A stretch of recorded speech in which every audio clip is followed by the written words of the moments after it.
Hello everyone, welcome to yet another day in the clown decade. The decade where things are only going to get worse before they get better. And I was struggling a bit to find what to actually talk about this week, and media literacy came up again on Twitter thanks to the Fallout show being released, and apparently everyone seems to like the show. I at first thought it was mid and then started watching it again and could only get to episode 2 before I thought, no, this is actually awful, and then stopped watching it. I moved on to The Sopranos, which I'm having a much better time with. But anyway, that's my quick review of the Fallout show. Instead, I'm going to be talking about media literacy, and specifically going through a Steve Shives video. I didn't even realise the guy was still making videos. I think I was blocked as soon as I made all 3 of my Twitter accounts by him, and so I've decided to go into this reaction completely blind. He's called the video "Why Are Conservatives So Media Illiterate?" and I think this is going to be one where you're going to want to see my initial reactions to all these. So, without further ado, I guess let's go. At this point, it's practically an axiom that conservatives have poor media comprehension skills. Pretty much everyone other than conservatives acknowledges that. And I'd bet even a few of the sharper conservatives, I have no idea who they might be. I don't know of any, but surely there must be 1 or 2 out there, are embarrassed by how dense most of their ideological brethren seem to be. Already, the smug meters are through the roof. I don't know why he started the video with 2 seconds of black, by the way. I thought I'd just keep that in. Because whereas this guy is saying that conservatives are media illiterate, this guy can't even edit out a 2-second blank part of his video right at the start, so not going well for him so far. Anyway, I don't necessarily disagree that there are some people on the right that aren't very good with media literacy, whatever the hell that means. But with all the conversations I've had personally on Twitter with people who go on about media literacy, all it ever seems to mean is, didn't you hear what the author/director had to say about it? If you disagree with it, why are you being an idiot? And that's kind of the opposite of media literacy. But does seem to be a common take from an awful lot of leftists at this point. Effectively, we can't derive any meaning from anything unless we only take the meaning from what the artist, author, director, whoever, we take their meaning as effectively gospel. Obviously, this whole conversation stems from the Starship Troopers Discord. I've already done a video on that. You can go see it if you want. Effectively, my take from it is that Paul Verhoeven is an idiot and doesn't understand what fascism is, and therefore accidentally made a world that is effectively hella-based and Chad classically liberal. Which I suppose to leftists is the same thing as fascism, because again, I've come to the conclusion that these people are just idiots. I know that's effectively what Steve Shives is saying, but this is why I think it's important to go through videos like this.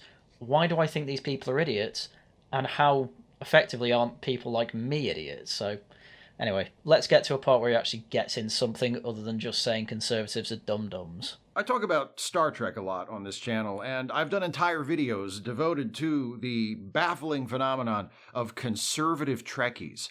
I mean, I'm not a Star Trek fan. I've seen a couple of episodes and a couple of the new films. I am well aware that J.J. Abrams is not in any way an inspired artist, and I should watch the old films, but I haven't. But I am aware that it is effectively communism in space, or at least a post-scarcity society where space is the final frontier and the place we need to explore. However, this is very much a Steve Shives and leftist problem.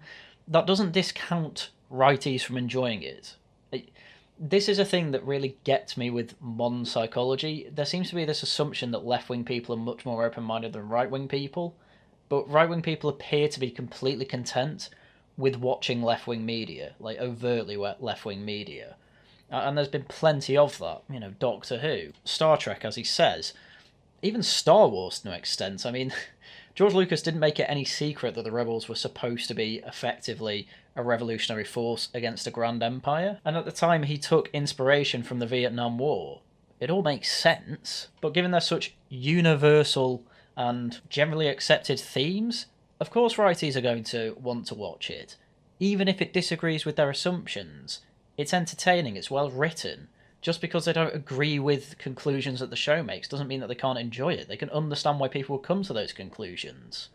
Because again, I think righties are actually more open-minded than lefties. How I am continually compelled to ask, can conservatives love a show that has spent nearly the last 60 years telling them that they are wrong, that their policies and beliefs are largely the cause of society's problems, and that society will only truly advance once it embraces things like diversity, inclusion, tolerance, equality, multiculturalism, and internationalism, things which most conservatives vehemently despise? Well, I can't give you a personal opinion on that. And I think it's because, as well, from what I know of Star Trek, effectively, when we say it's multicultural and diverse and all that, it's not really.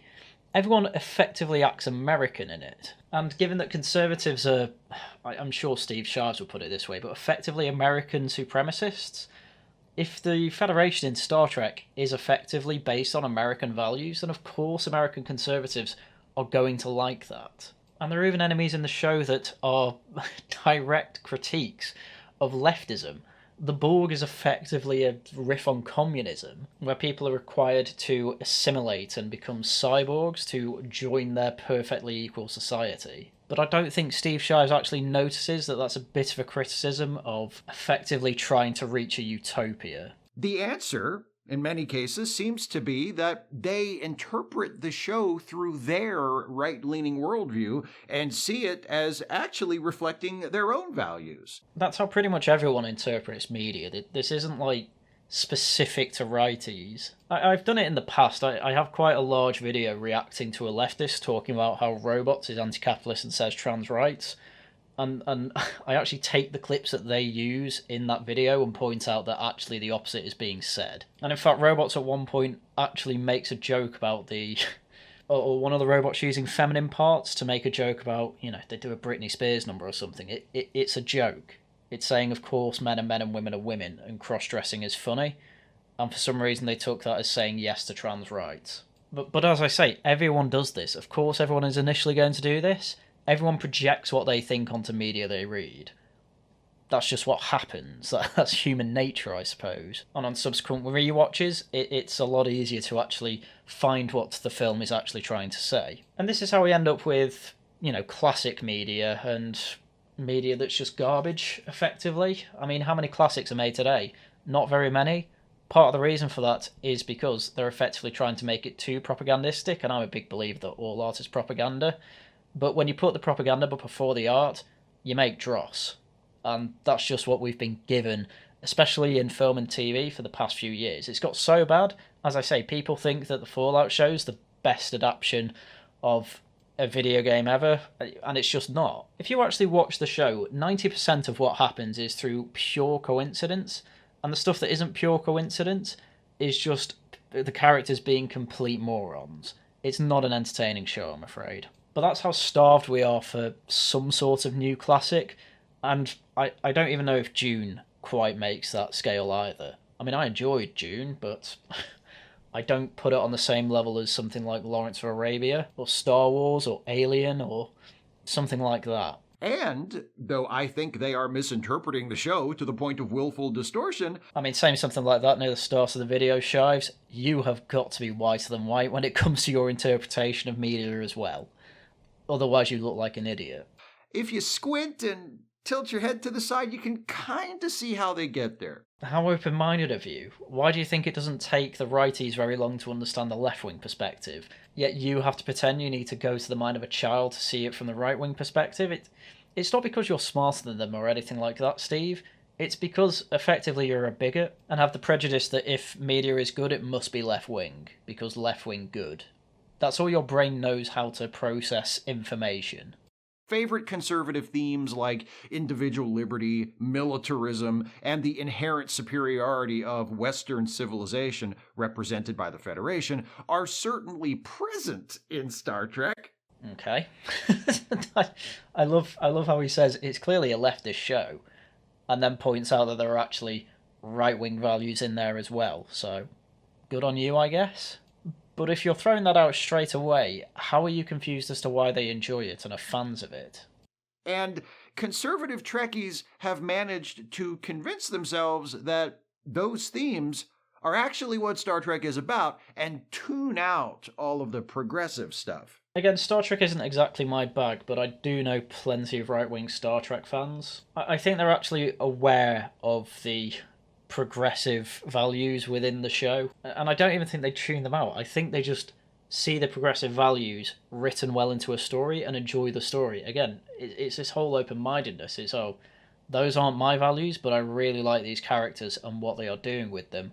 I believe that this could be a real thing that happens in the future, and it's very entertaining to see them, deal with the issues put forward by the antagonists, whether they be Klingons or the Borg or whatever else is in Star Trek. That's why Steve Shives doesn't just ask some conservatives about this, but it's because he blocks them. But a recent tweet by film critic Darren Mooney, who writes for The Escapist, reminded me of another explanation. In the tweet, Mooney shares a screen grab of a tweet by an especially odious and typically clueless right-wing dipshit who declares that he has recently rewatched every episode of Star Trek from the original series through Enterprise and determined that it only has a political message in about 15% of those, and concluded, therefore, that actually it's not accurate to say that Star Trek is political, merely that Star Trek is sometimes political. I mean, for a start, as someone who has talked to Undoomed in the past, that is just a clear smear off the guy. He has plenty of decent insights, and I'm not even sure if calling him right-wing is necessarily true. Certainly right of centre, but whenever Steve Shives says right-wing, he is conflating right-wing with fascism. And so being aware of that, it's obviously fair to point out that Undoomed is not a fascist. However, reading the tweet from Darren, it says, "This is a prime example of conflating a work of art that I like is not political with I don't have the cultural grounding or intellectual curiosity to understand how something is political in the context of its time. It's one of those great examples of eroding media literacy." I'm not exactly sure how you can say that when Undoomed says that it is political. It's just not political an awful lot of the time. And he's not even saying that he doesn't like the politics, which is the other thing, by the way. For instance, he mentions that anytime it is overtly political, it's just universal truisms like war is bad or slavery is evil. Pretty much everyone at this point agrees with that. Steve Shives is probably going to be shocked at this. Conservatives don't actually want war, and they don't actually want slavery. In fact, at this point, it's more conservatives that are saying Ukraine should stop the war and Palestine should lay down its arms. They don't want war, but that's what Steve Shives doesn't understand. But I suppose this is the other issue that Steve Shives has run into with Undoomed. Undoomed has a very specific definition for what political means, whereas Steve Shives is obviously the everything is political type of leftist. So it's no wonder whatsoever when Undoomed says 85% of Star Trek is run-of-the-mill adventure, comedy, horror, strategy, mystery, space anomaly, battle, holodeck, ethical dilemma, godlike creature, and whatnot type of episodes. That is all politics to Steve Shives, so it is no wonder that he called Undoomed an idiot. When Undoomed isn't an idiot, Undoomed is a great guy. However, in this particular instance of his dipshittery, he demonstrates another answer to my question. How can conservatives be fans of Star Trek? Very often, it's not that they interpret it as being conservative too, it's that they interpret it as being apolitical. Yeah, I wouldn't be shocked if that's how Gene Roddenberry originally wrote Star Trek, to be largely apolitical. That he wrote the world as a perfect vision of his future, and that actually where the biggest threats to humanity are actually extraterrestrial. That was probably his point. As Darren points out in his tweet, this is, to say the least, a facile and poorly informed take, extraordinarily so, given that it's in response to Star Trek. Yes, it's generally progressive, I know. And I am going to take Undoomed's word at it here because I trust the guy. I trust him when he says when it is overtly political, it's either very, very neutral statements that everyone agrees with, such as slavery is bad, or it is overtly progressive.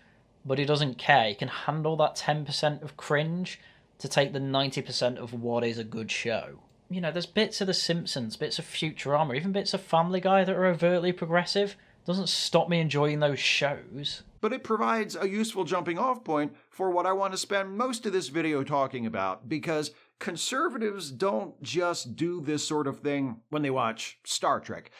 They do it when they watch or read or listen to pretty much anything. The boys' right-wing fans just had a mind-blowing revelation. MAGA heads and Bitcoin bros love Homelander memes, but they're turning on the show that spawned them. Is this going to be Steve Shives doesn't understand that right-wingers understand that Homelander is trying to satirize them and does a terrible job at it? So they just take it on board because they think it's funny. When it comes to the boys, I only really like season 1. I watched season 2 and then gave up on it because season 2 was such a poorly written season, and then they obviously tried to make Stormfront a Nazi racist and wouldn't even have a say the N-word. Effectively, the show went very safe edgy very quickly, and it was like watching a 15-year-old try and be edgy and say, "Ooh, I'm naughty, aren't I? This is taboo." And me just thinking you can't even say the N-word. But Homelander, yes, he is a bit of a right-wing power fancy. I'm happy to admit that.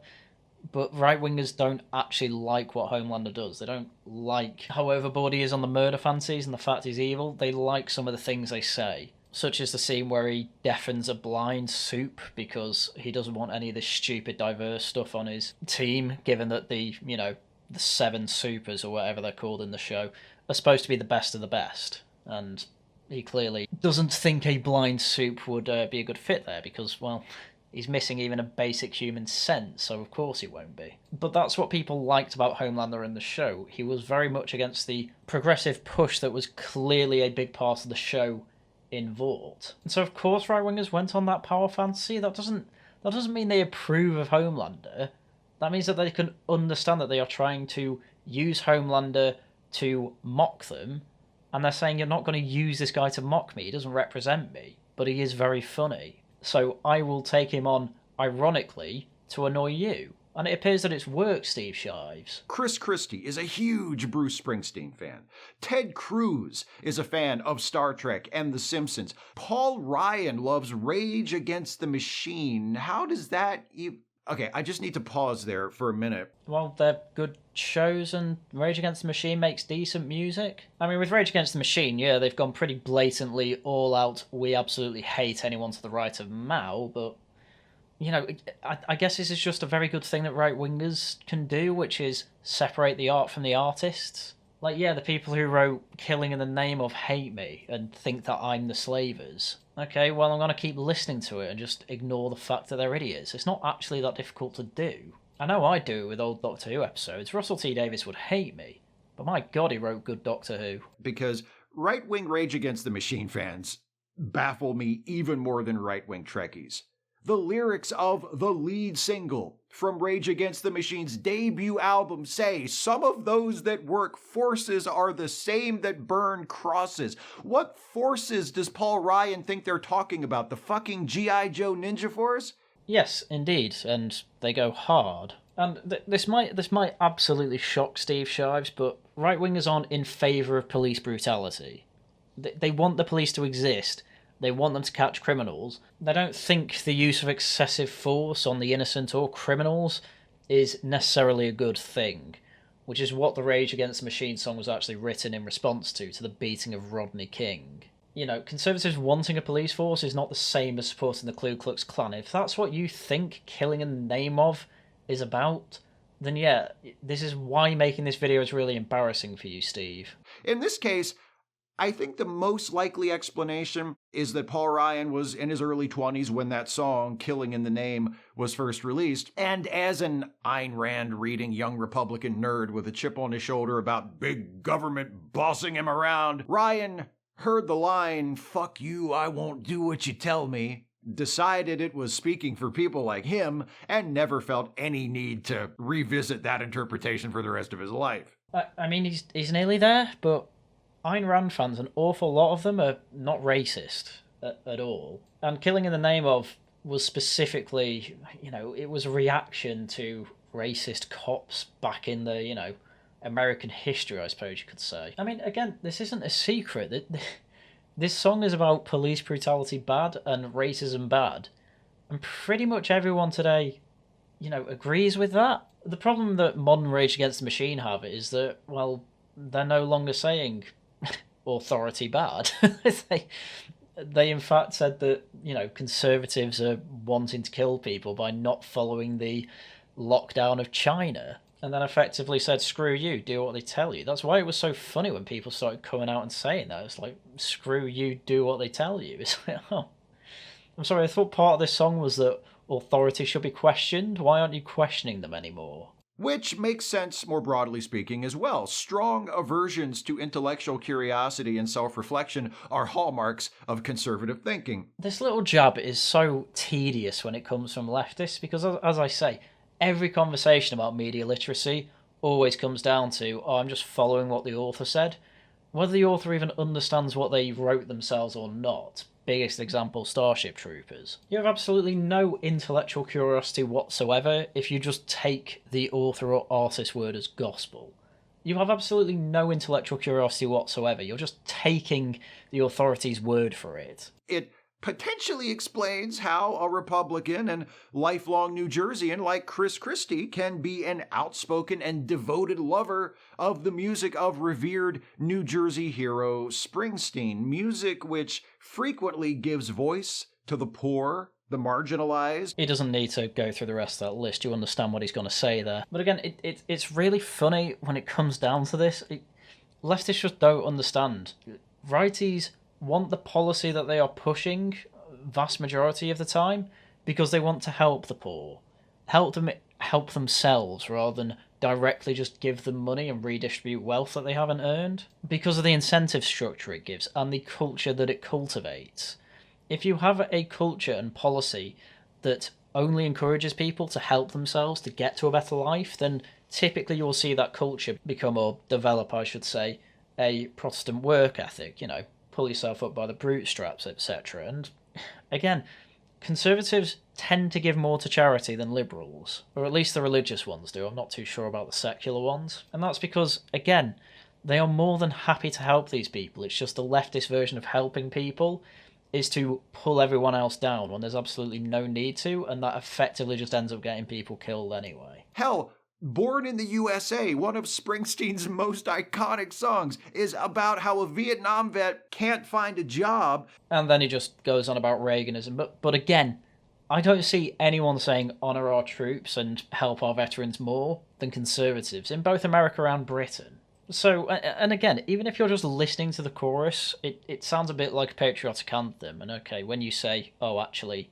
do you listen to the verses? Which I'm going to be honest, I don't listen that much to lyrics in songs. And I'm sure a lot of other people don't either, but when Born in the USA is repeated about 50 times in the song, of course it comes across as a patriotic album.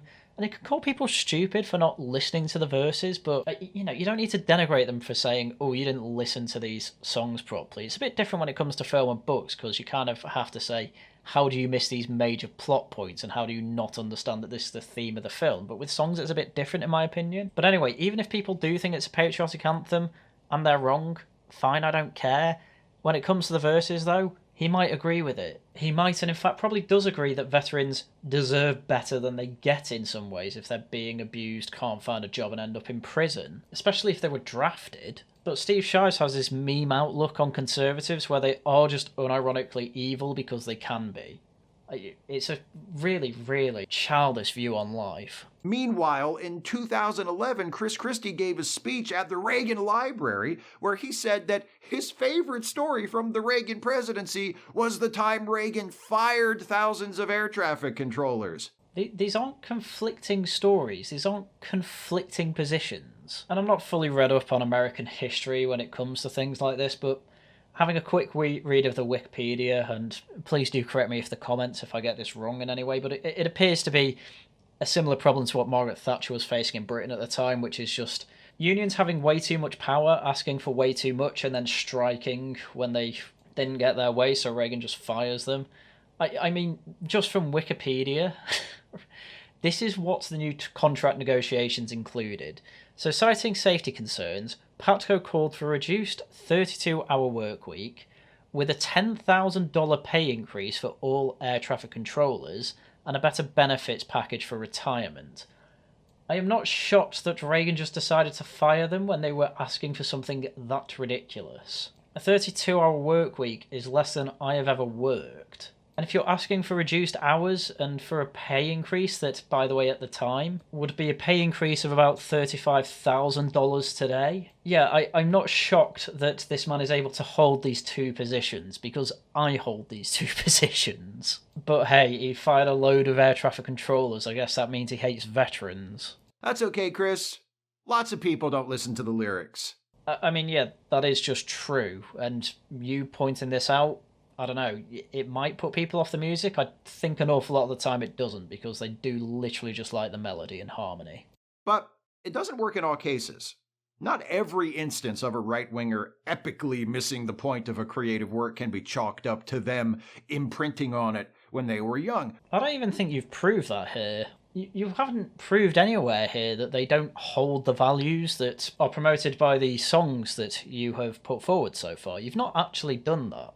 So let's see what he has to say anyway. For example, earlier this year, Ben Shapiro was roundly and rightly mocked for his expert analysis of the almost universally acclaimed third episode of HBO's The Last of Us. Ooh, I enjoyed The Last of Us, as did many other people. Although I take it this is the one where, as my dad had to complain to my mum, is it the one with the two butch guys who turn out to be gay? That episode, Long Time, shifts its focus away from the series' leads, Joel and Ellie, to tell the story of Bill and Frank, two men who find each other. Yeah, it's the gay episode. One of the best episodes of any TV show ever, unless you're Ben Shapiro. I don't know, even when I was watching EFAP's coverage on it, and when I hear from other people don't really say, oh man, the gay episode was the best episode of it. From what I can tell, people's favourite episode tends to be the last one. It's this thing with leftists, it's, oh, check out this gay story, it's the best thing ever. And it is a good episode, no one's denying that, but it's not the best episode of television ever created.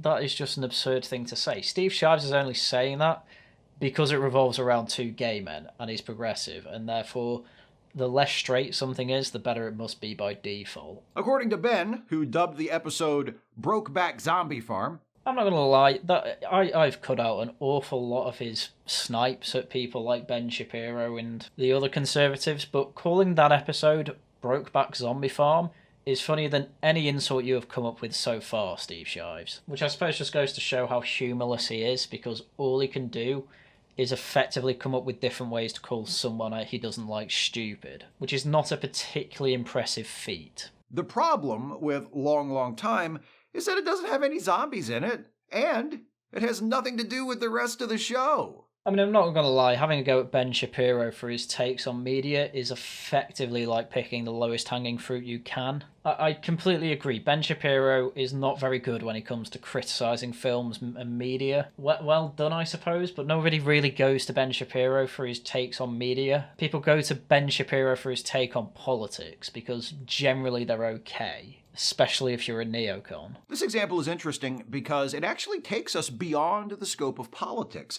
and demonstrates that lots of conservatives just have no idea what's going on in general when they watch TV. I mean, out of everything you could have picked out of his review there, you go transcendent. You actually go beyond what's in the show and say Ben Shapiro doesn't understand that, and, well, wait, what are you going to say here? I actually don't know where he's going with this. This is actually really fascinating. What's your point here? Ben doesn't just miss the point of the show politically speaking, he misses the point of the show, period. Okay, again, this is interesting, I agree, but I get the feeling you're going to miss the point of the show as well. Because again, The Last of Us Part 1, it's quite... Again, I can't believe I'm calling it Part 1, because as far as I'm concerned, Part 2 doesn't exist. But Part 1, it's quite a right-wing show, and game, obviously, because one of the main points of it isn't just there's more to this life than simply surviving and effectively improving your material position.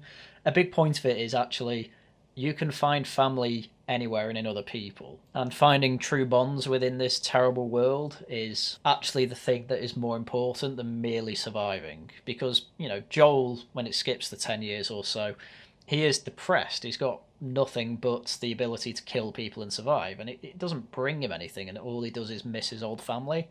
And then he realises actually he can find a new family with Ellie being his daughter figure and him being her father figure. Which, to be fair, I don't think Ben Shapiro has necessarily missed, but if you think it is just a dumb zombie show, like the zombies are secondary to everything else in the story. This show could probably have no zombies in and effectively have the same overall story. It could just be that the fungal infection is spreading about the planet, and it could be one about quarantining and less about zombies, more just about people dying, and it would still have the same major point. As I say, the zombies have very little to do with it, so Ben Shapiro saying there are no zombies in this episode, yeah, it's stupid, I agree.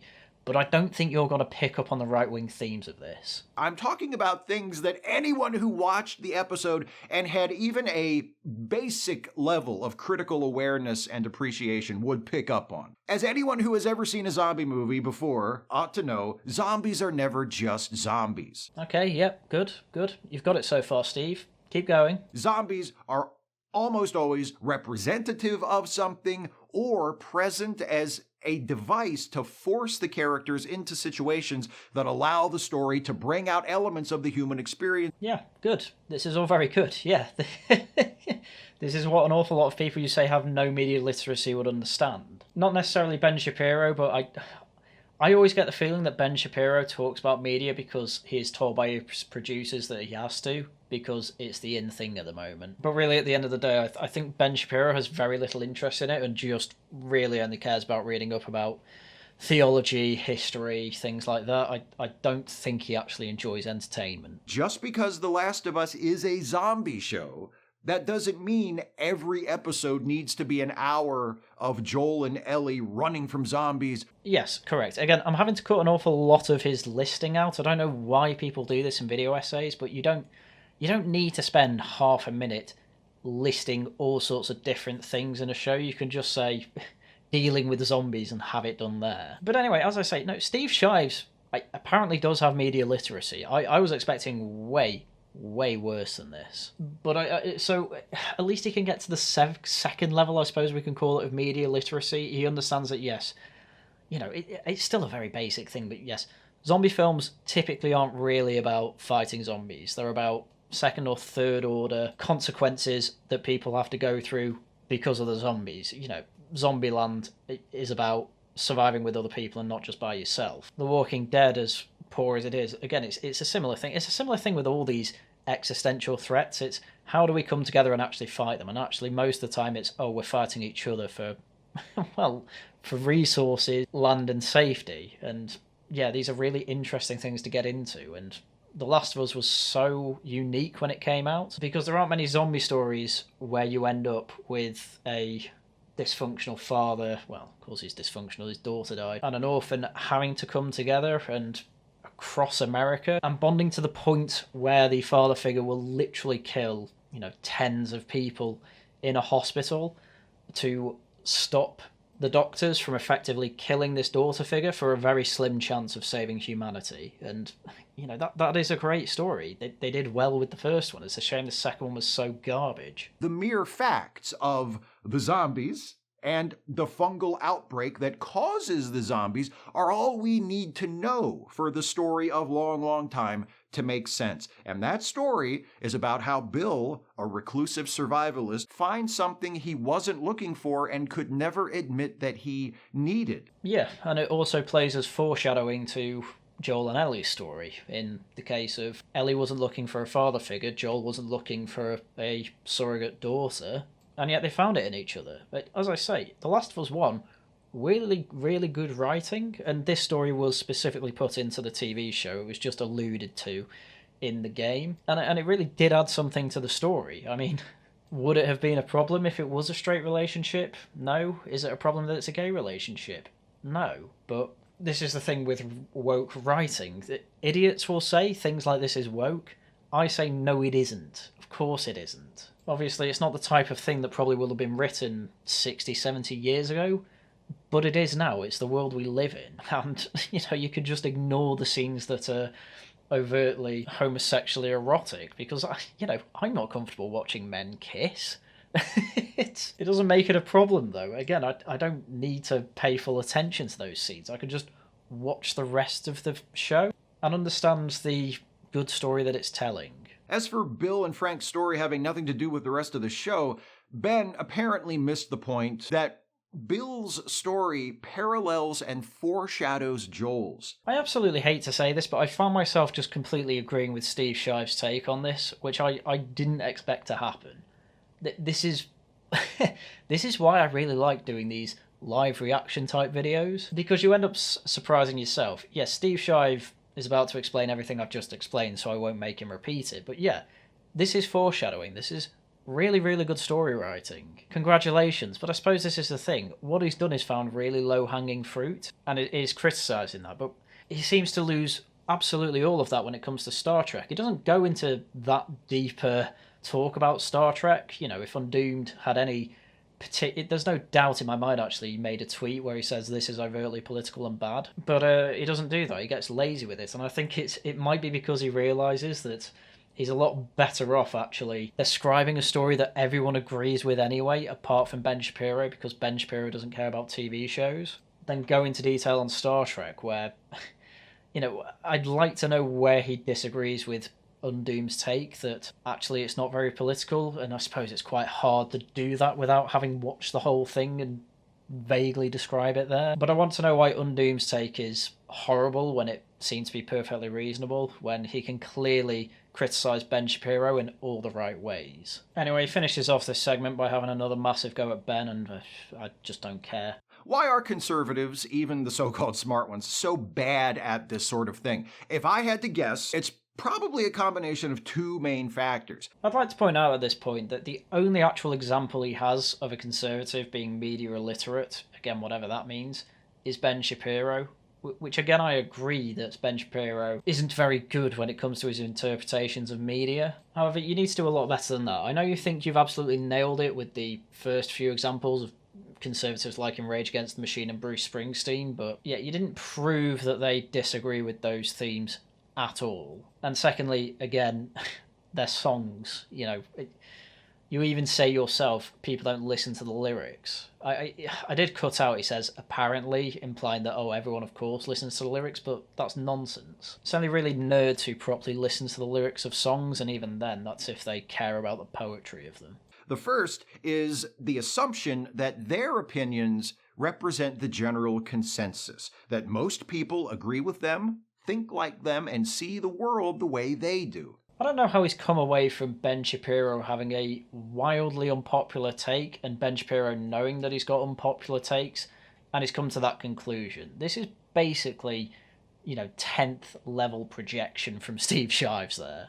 Operating from this assumption and being unable or unwilling to question this assumption causes them to miss the intended points of lots of things. This is also just a massive non sequitur. How does, I clearly agree with the general consensus, lead to, therefore I miss the point of some themes in media?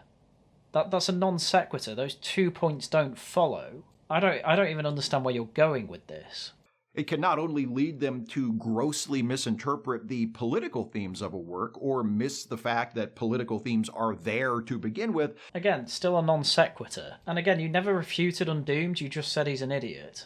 It can also leave them oblivious to things like sarcasm and satire. Half the time I don't even think leftists know what satire is. They'll just be told something is satire and just believe it. Starship Troopers being obviously the main example I'm going to use, I don't think leftists could say what that is using humour, irony, exaggeration or ridicule to expose people's stupidity or vices actually is. Because again, most of the time when they point at something, it's like, oh, look at these propaganda reels. And I just have to point out, but these propaganda reels don't actually lie. And they're actually quite open about the military being quite incompetent sometimes. That's not really using satire, that's just telling a story. But anyway, I have no doubt that Steve Shives is going to bring that up. There's an article by Alyssa Rosenberg published in the Washington Post in 2014 that looks at this phenomenon. Okay, let's see what she had to say then. Remember the Colbert Report, the show which Stephen Colbert hosted as a fictionalized version of himself, a satire of a Fox News-style right-wing pundit? Rosenberg references a 2009 study by researchers at Ohio State which found that conservative viewers of the Colbert Report were more likely to believe that Colbert was not giving a satirical performance, but actually meant the often outrageous things he said. Goodness me, I can't believe... Again, leftists do this too. What do you think leftists saying everything's a dog whistle means, Steve Shives? This isn't unique to righties. It's not shocking that, leftists exaggerating will be seen by righties as them saying, oh, that's post-irony, they're actually being serious about that. Just as leftists say, oh, look at Alex Jones being serious about gay frogs is a bad example because that turned out to be true. A better example, I suppose, is Trump saying the wall will get 10 feet higher, which is obviously him just, exaggerating to whip up the rally. But people say, oh no, he's seriously just going to add 10 feet to the wall for no reason. This isn't unique to righties, and I don't know why you're pretending that it is. Well, I do know why you're pretending that it is. It's because you're a leftist and a liar. The article also references a similar phenomenon from a previous generation, All in the Family, and the fact that conservatives were much more likely to miss the point that we're not meant to agree with Archie Bunker's reactionary right-wing opinions, but instead to find them ridiculous and laugh at them. Yes, and, I've never seen this show, but I imagine this is a bit like the Starship Troopers thing, where it's, yes, I unironically think kill all the bugs because they're trying to kill us, and all the leftists say, oh no, but don't you understand, we're supposed to be satirising it. It's like, yeah, that might have been the intention, but what the intention is versus what is actually on screen can be two very different things. I can intend to make an apple pie and end up making a full steak dinner instead. Just because I intended to make an apple pie doesn't mean I didn't make a steak dinner. And it's the same here. Obviously, the artists have tried to make a caricature of right-wingers in both Starship Troopers and All in the Family. It's not shocking that the intention of a writer is sometimes not what is the result. Pretty much every writer probably intends to write a masterpiece at some point, and they probably never make one.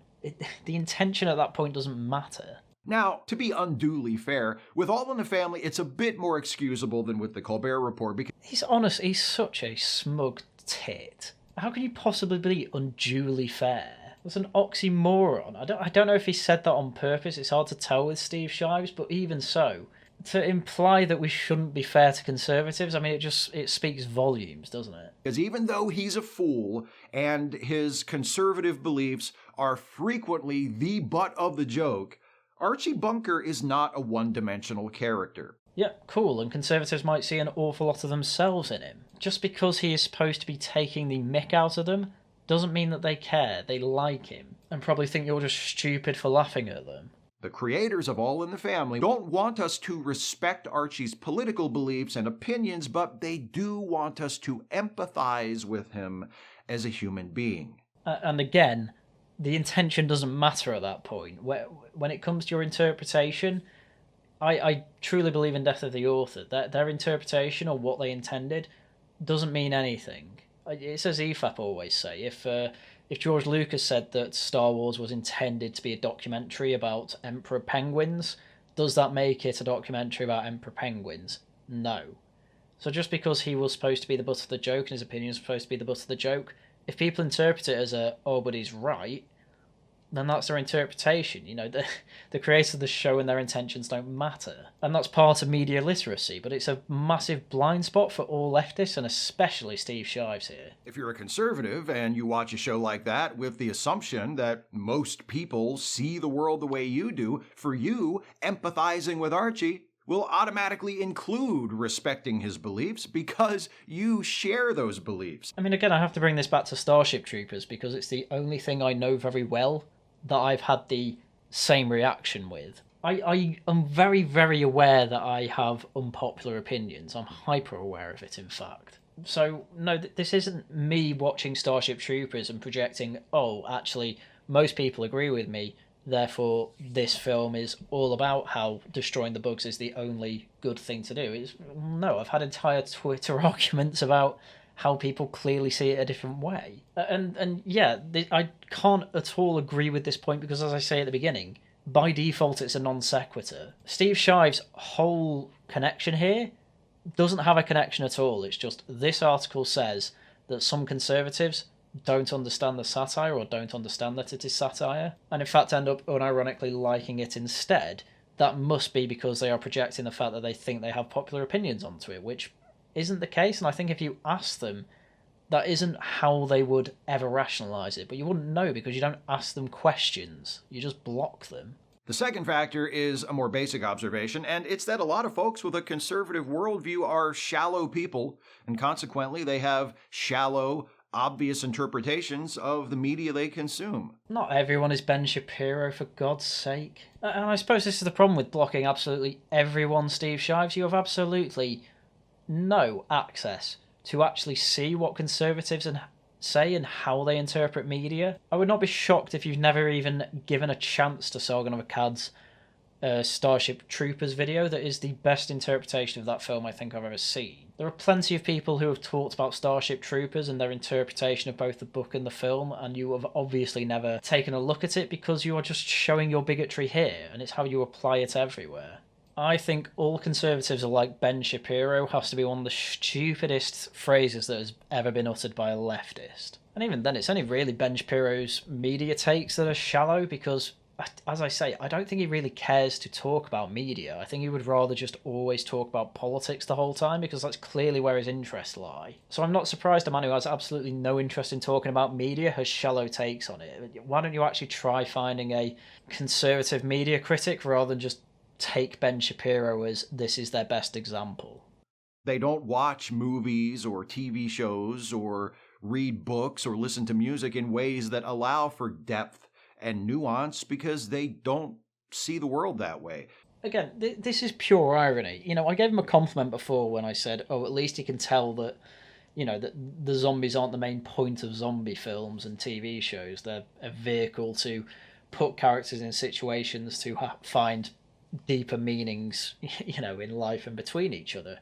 But again, zombie films, I think, are kind of the beginner's introduction to finding deeper meaning and themes in TV shows and other media.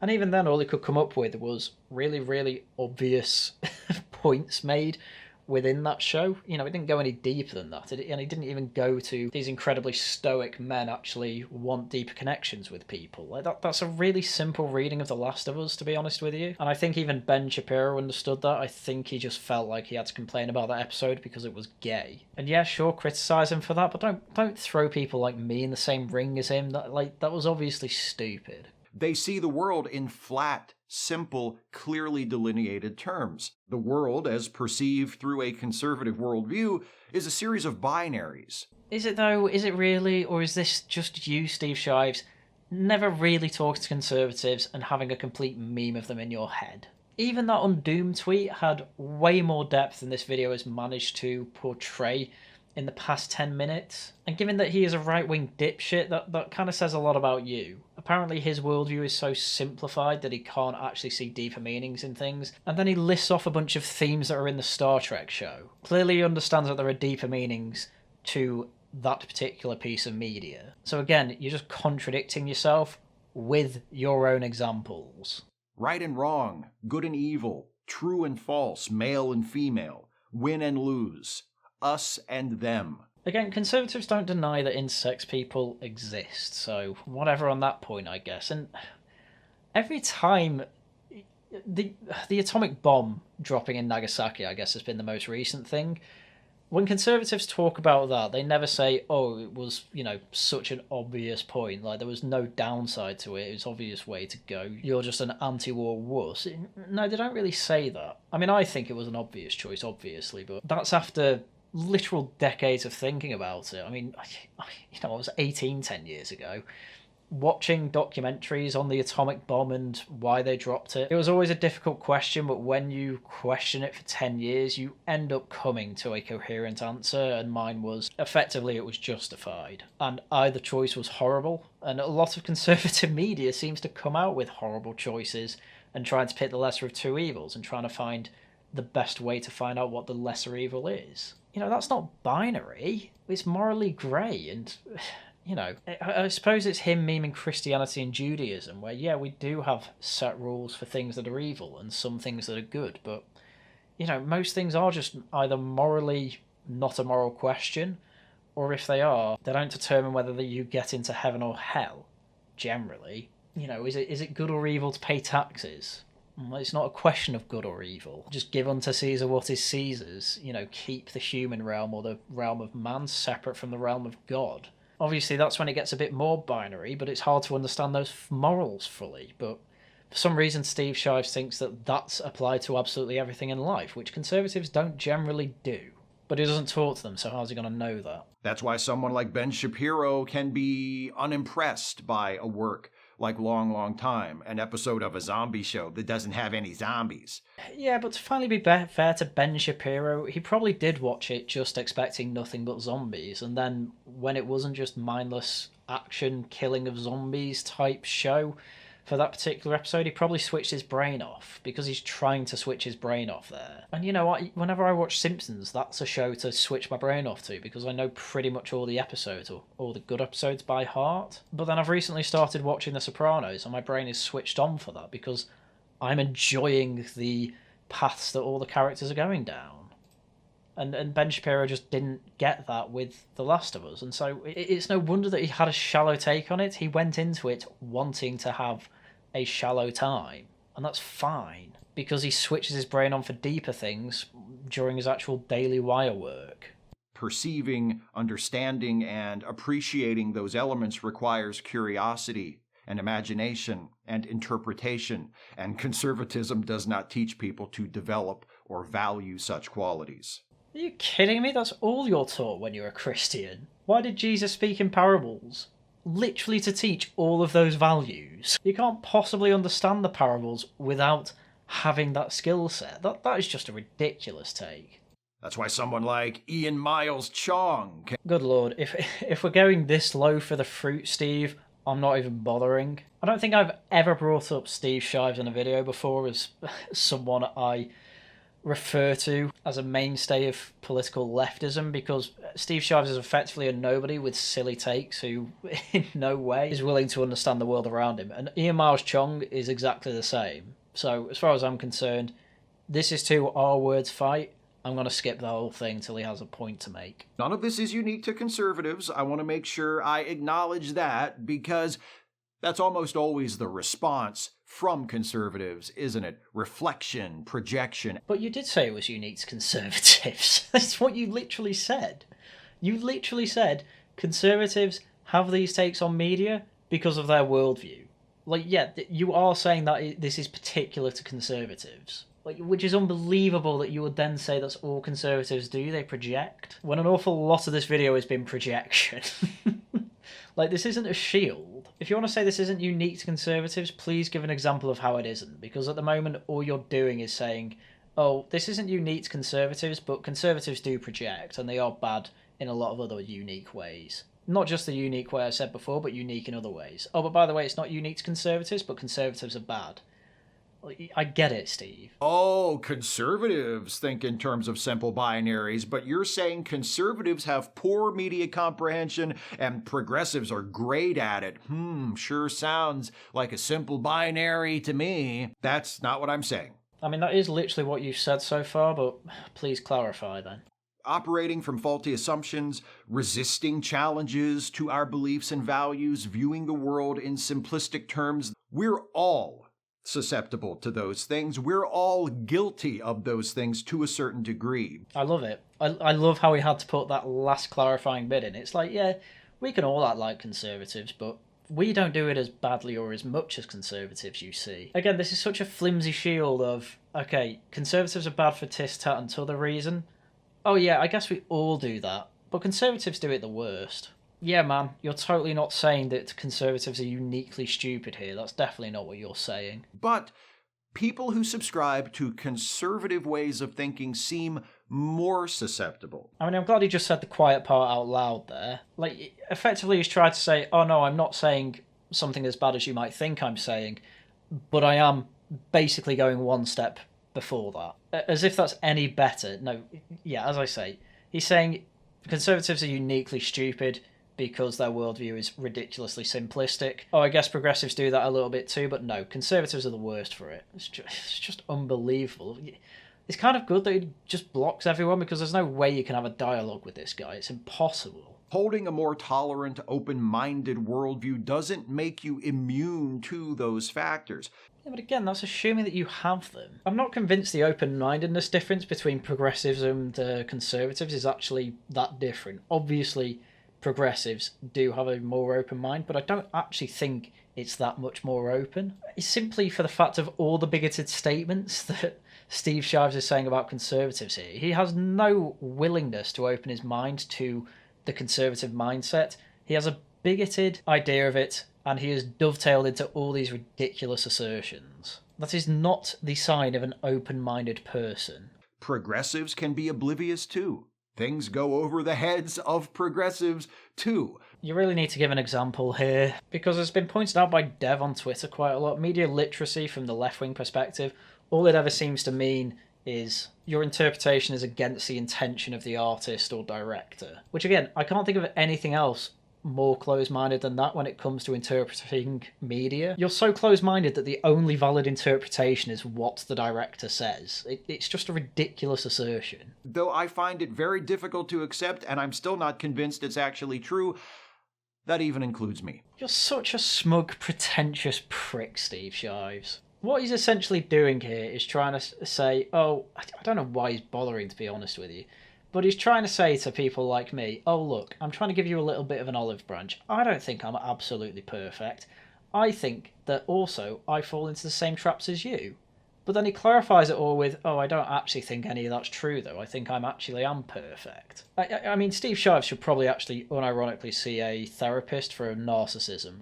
He acts like a narcissist. Curiosity, thoughtfulness, a willingness to challenge yourself and question your assumptions, valuing and nurturing those qualities in yourself won't guarantee that you'll never miss the point of a movie or a TV show or a book or a song. Well, apparently, Steve, you think you've absolutely perfected all of them and then for some reason won't at all challenge your assumptions about conservatives. So, yeah, congratulations on that, you idiot. But it will make it a lot less likely that you'll ever do something as embarrassing as attempting to dunk on someone for thinking RoboCop is political, or say something as staggeringly asinine as actually Star Trek isn't political very often. I mean, yeah, Ian Miles Chung, which is the reference to that first one, yeah, he's an idiot, I agree. But Undoomed saying that Star Trek is only political sometimes, I can understand that.